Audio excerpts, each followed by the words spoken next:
Doorbell बज रही है पर कोई खोल रहा नहीं है।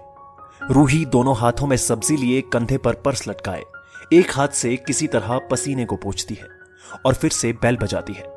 अंदर से आ रहे हैं की आवाज आती है। रूही टेंशन में आ जाती है। लगता है फिर आ गया। मोनू दरवाजा खोलता है और मुस्कुराकर बुआ नमस्ते। रूही मरे मन से जवाब देती है। पीछे से मम्मी जी की आवाज आती है, मोनू बेटा बुआ के हाथ से सामान ले लो। रूही नहीं रहने दो, अंडे भी हैं। मोनू टीवी देखने बैठ जाता है और रूही सामान को किचन में रख देती है। रूही गुस्से में मां से, ये फिर भाग के आ गया? मां, भाग के नहीं आया है, संजीव ने भेजा है। तेरे मामा गए थे संजीव के पास तो उनके साथ गाड़ी में आ गया मोनू। सैनिक स्कूल का फॉर्म दिलवाना है। रूही गुस्से से, अब उसका फॉर्म भी हम लेके दें? मां, संजीव इतना तक नहीं कर सकता।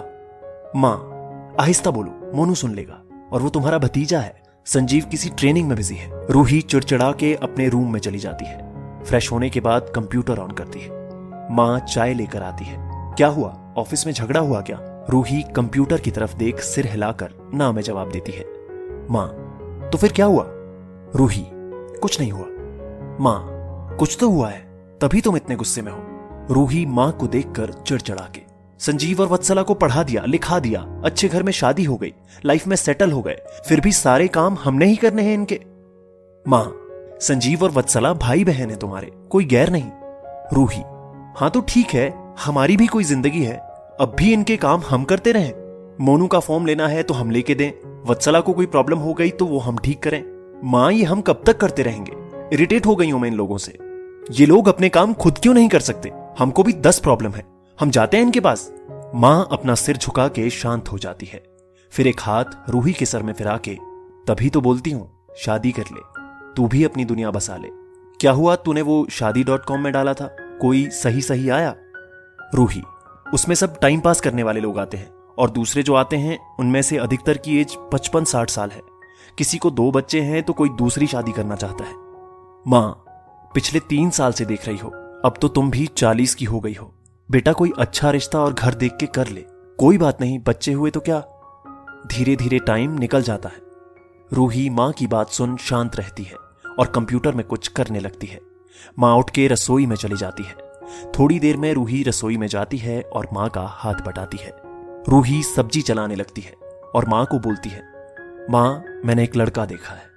मां उत्सुकता से, अच्छा, कोई मिल गया कंप्यूटर से? रूही, नहीं मां, वो शादी.com से नहीं है, वो मेरे साथ नौकरी करता है। मां थोड़ी परेशान होकर, जात कौन सी है? रूही, जात का पता नहीं, पर मेरे ख्यालात उससे मिलते हैं। मां, ठीक है, मैं संजीव को बोलती हूं, तुम उस लड़के को संडे को बुला लो, संजीव भी मिल लेगा। रूही, मां, संजीव को छोड़ो, पहले आप मिल लो। मां, कहां रहता है? रूही, यहीं पास में रहता है। मां थोड़ा चिंतित होकर, कब से चल रहा है ये सब? रूही, मां, कुछ नहीं चल रहा, वो 8 महीने पहले ही मेरे ऑफिस में आया है, अभी वो आ रहा है, मेरा कुछ सामान ऑफिस में छूट गया था वो देने। मां, अभी? रूही, अभी शादी की बात नहीं करेगा, पर आप उससे एक बार मिल तो लो। मां, अच्छा, मोनू को फिर अंदर बेडरूम में बिठा दो। रूही, मोनू बेटा आप थोड़ी देर मेरे रूम में बैठो ना, कोई मेहमान आ रहे हैं। मोनू अंदर चला जाता है। तभी बेल बजती है। रूही दरवाजा खोलकर करण को बैठने के लिए कहती है, फिर मां को बुलाती है। मां करण को देखकर चौंक जाती है और करण के नमस्ते का जवाब देती है।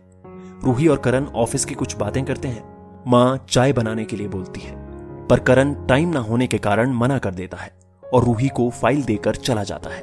करण के जाते ही मां आग बबूला हो जाती है। मां, तुम पागल हो गई हो? रूही, क्यों, क्या हुआ? मां, इससे करोगी शादी? ये लड़का है। रूही, हां, इसने ही मुझे 6 महीने पहले प्रपोज किया था, मैंने अभी तक कोई जवाब नहीं दिया। इसकी बहन ने भी मुझसे 2-3 बार बात की है। मां, तुम्हारा दिमाग खराब हो गया है, समाज में हमारी थू थू करवाओगी। रूही, क्यों, क्या प्रॉब्लम है? आपकी जात वाला नहीं है इसलिए? मां, तुम्हारी एज 40 है, इसकी क्या एज है? रूही, वो 30 का है, वो मुझसे छोटा है इसलिए?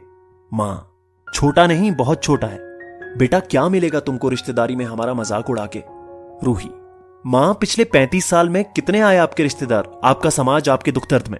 5 साल की थी मैं जब पापा छोड़ के चले गए, तब से लगी हुई हूं सब कुछ संभालने में। संजीव वत्सला को पढ़ाया, उनकी शादी की, उनका घर बसाया और वो अपनी अपनी जगह सेट हो गए। मां, तुम ये सब आज जता क्यों रही हो? रूही, मां जता नहीं रही हूं, बता रही हूं। बचपन में आपके साथ लिफाफे बनाती थी, पापड़ बनाती थी, फिर उनको बेचना कि किसी तरह से मेरे दोनों छोटे भाई बहन अच्छी तरह से पढ़ लें, इनकी अच्छी नौकरी लग जाए।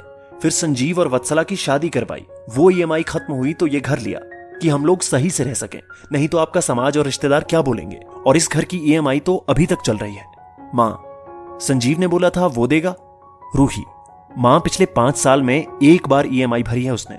उसका हर महीने कुछ ना कुछ हो जाता है और मेरे को किसी से मांगने की आदत नहीं, जैसे भी हो चुका दूंगी। मां, मैं इंसान नहीं हूं। मां रूही को देखती है। रूही, मैं रोबोट हूं जो बस काम करता है और 24 घंटे भागता रहता है। मेरे को पता ही नहीं चला कि मैं कब 5 से 40 साल की हो गई। लोग 20-25 साल में कैसे मजे से अपनी जिंदगी जीते हैं, ये मैंने करण में देखा है। मैंने उसके अंदर अपनी जिंदगी को जीने का जज्बा देख लिया है। मैंने अपने कॉलेज लाइफ या अपनी जवानी में जो कुछ भी मैंने नहीं किया, मैं करण के साथ करना चाहती हूँ। मैं उसके साथ जिंदगी के वो साल फिर से जीना चाहती हूँ जिनको मैंने अपनी मेहनत के समय में खो दिया।